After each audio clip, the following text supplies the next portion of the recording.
کم سے کم تو اس کو فائدہ ہوگا کہ اللہ اس کو غافلین میں شمار نہیں فرمائے گا. اور اللہ محفوظ رکھے غافل اور غافلین میں شامل ہونے سے مومنین. یہ بہت خطرناک لفظ ہے غافل ہونا. اور قرآن نے اس کے لیے کہا ہے کہ اولئک کالانعام بل هم اضل اولئک هم الغافلون. جو لوگ غافل ہوتے ہیں وہ جانوروں سے بدتر ہے اللہ کی نظر میں. یہ قرآن کہہ رہا ہے. اور روایت کا کہتی ہے، یہ کہتی ہے کہ جو 10 آیتیں روز قرآن کی نہیں پڑھے وہ غافل ہے. تو مومن تو اہل بیت کا چاہنے والا غافل روز پڑھے.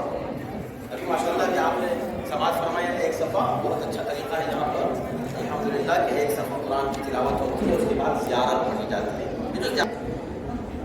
زیارت کے الفاظ ابھی آپ نے زیارت من اللہ پڑھی، آپ کربلا میں تھے تو آپ نے زیارت اربعین کی تلاوت فرمائی. اور زیارت اربعین کے لیے آپ سب کو پتا ہے کہ یہ علامات مومن، چھوٹی سی زیارت ہے مگر علامات مومن.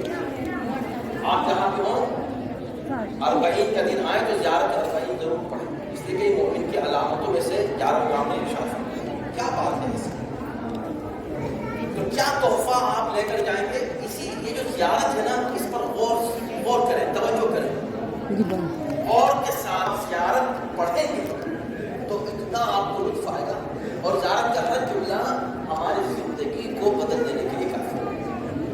میں آپ کو صرف ایک جملہ بتاؤں، یہی ایک تحفہ میری طرف سے لے لیں اور ایک تحفہ لے جا کے سب کو دے دیجیے. توجہ کیجیے، کیا عمدہ جملہ ہے. ہر جملہ اعلیٰ ہے لیکن اس جملے پر آپ غور کریں. یہ زیارت اربعین کا جملہ بتا رہا ہوں اور یہ جملہ تقریباً ہر زیارت میں ریپیٹ کیا گیا ہے مختلف الفاظ.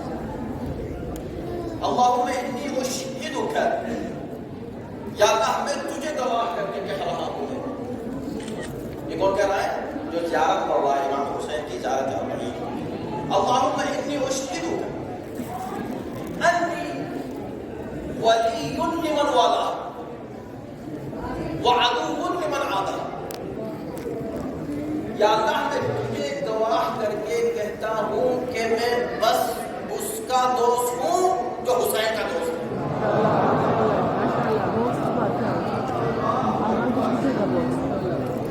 بہت بڑی بات ہے. خدا میں کہہ رہا ہوں اگر ہم یہاں سے یہی لے کے گئے نا، یہ ایک جملہ اس کو سمجھ کر پروردگار میں تجھے گواہ کر کے کہہ رہا ہوں انی ولی لمن والا، جس نے بھی حسین سے محبت کر لی بس وہ میرا ہے اور میں اس کا.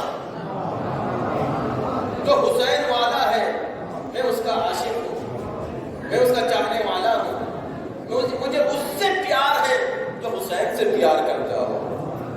انی ولی لمن والا وعدو لمن عادہ. اور جو حسین کا دشمن ہے اس سے میرا کبھی کوئی تعلق نہیں، میری کوئی دوستی کوئی رابطہ اس سے نہیں ہو سکتا جو حسین کا دشمن ہے. جو حسین کا دشمن ہے میں اس کا دشمن، جو حسین کا دوست ہے میں اس کا دوست. آپ دشمنی کا معیار میری ذات نہیں ہے، حسین کی ذات ہے میرا. اگر کوئی میرا مخالف ہے اور میں نے دیکھا ہے تو میرا مخالف ہے مگر حسین کا ماتم کرتا ہے، میں نے حسین کا ماتم کرتے ہوئے دیکھ کر حسین سے کہا مولا اس نے مجھے بہت ستایا ہے مگر آپ کا ماتم کر رہا ہے، آپ کی وجہ سے معاف کر رہا ہوں.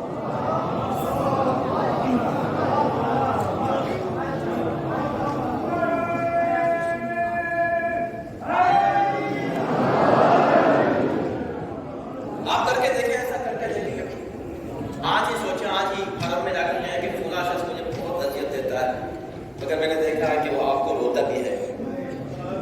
حالانکہ وہ کیسا رونا ابھی اس کی ذمہ داری ہے کہ ایک عزاداری سوچے کہ میں کیسے روؤں حسین پر جو حسین مظلوم ہے جبکہ وہ خود کسی حسین والے پہ ظلم کر رہا ہو. ابھی اس کے سوچنے کی بات ہے. لیکن یہ آپ کیا سوچیں، آپ کی سوچنے کی بات ہے. آپ الگ سوچیں، وہ الگ سوچیں. آپ کیا سوچیں کہ مولا مجھ کو اذیت دیتا ہے، یہ میرے گھر میں جو اختلافات ہیں میں کیا کروں، برداشت نہیں کر پاتا، غصہ آ جاتا ہے.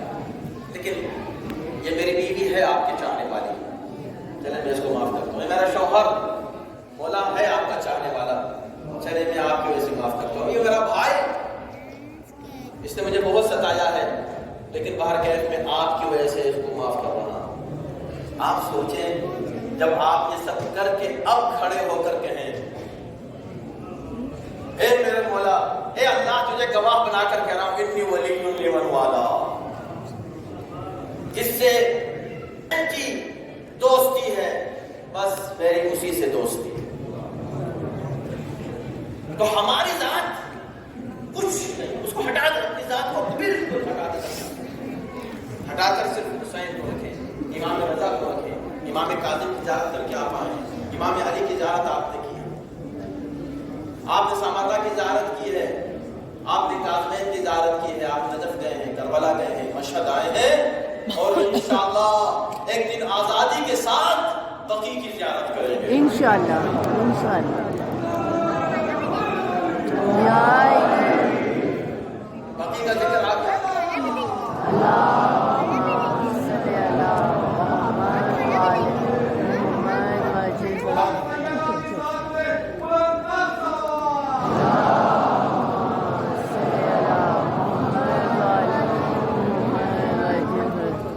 بقیع کا ذکر آ گیا ہے نا، دو تین جملے بقیع کے اوپر عرض کر دیتا ہوں، بہت اہم بہت اہم بہت اہم۔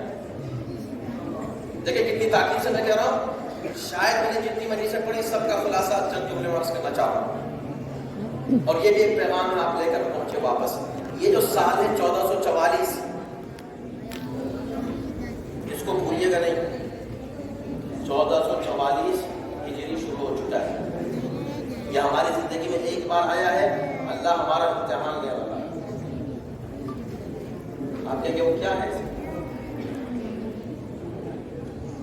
سن 1344 میں 1344 8 شوال جنت البقیع کے روزوں کو مسمار کیا گیا۔ یہ جو اب رمضان کے بعد بس چند مہینے کے بعد اب جو 8 شوال آنے والی ہے نا، اس میں جنت البقیع پر ہونے والے ظلم کو 100 سال پورے ہوئے۔ 100 سال کیا یہ ایسے گزر جائیں گے خاموشی کے ساتھ؟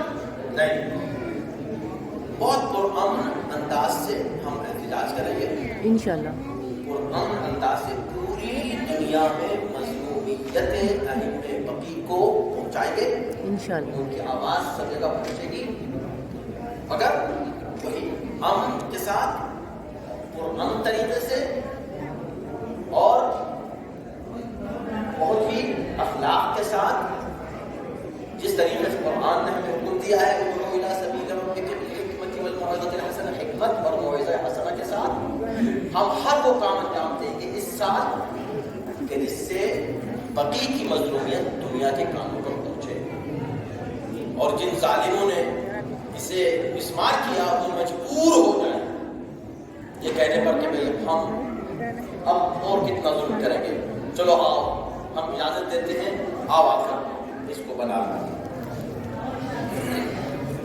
اور اس کے بہت سے طریقے ہیں، ہم بہت سے انداز سے نمائش کر رہے ہیں، کوئی چیز ایسی نہ ہو کہ جو گویا کہ قانون اور شریعت کے دائرے سے باہر ہو، لیکن یہ ہمارا حق ہے مطالبہ۔ آپ جب واپس جائیں ہر شہر میں اس سال کم سے کم 1000 شہروں میں بقیع کا مظاہرہ ہونا ہے، 1000 شہروں پوری دنیا میں، اور وہی انداز۔ تو یہ 100 سال آپ کے امام بارگاہوں میں ہر جگہ بقیع کی تصویر ضرور لگی رہنی چاہیے۔ ابھی آپ یہاں ماشاءاللہ بقیع کی امام حسن مجتبیٰ کا ذکر جب تھا تو بقیع کی تصویر لگی ہوئی تھی۔ یہی اسی مشہد میں ایک بہت ہی شاندار ایک پوسٹر میں نے دیکھا، انتہائی بہترین، میں سمجھتا ہوں کہ شاید اگر 10 مجلسیں بھی پڑھی جائے نا بقیع کے اوپر تو وہ بات نہیں پہنچائی جا سکتی جو ایک جملے میں کسی جگہ اسی حرم میں وہ ایک پوسٹر لگا ہوا تھا بہت بڑا، اس پر ایک جملہ لکھا ہوا تھا، اس جملے کو آپ اپنے دلوں میں اتار لیں اور اس کو دوسروں تک پہنچائیں۔ چھوٹا سا جملہ تھا، کیا تھا؟ اس پہ لکھا ہوا تھا، تصویر تھی نبی البقیع کی، اور لکھا ہوا تھا یہ قرن شرمندگی، شرمندگی کی ایک پوری صدی ہو گئی۔ ہمارے زمانے میں یہ ضرور ہوا، ہمارے دور میں ہوا، ہم سے پوچھا جائے گا، ہم سے سوال کیا جائے گا۔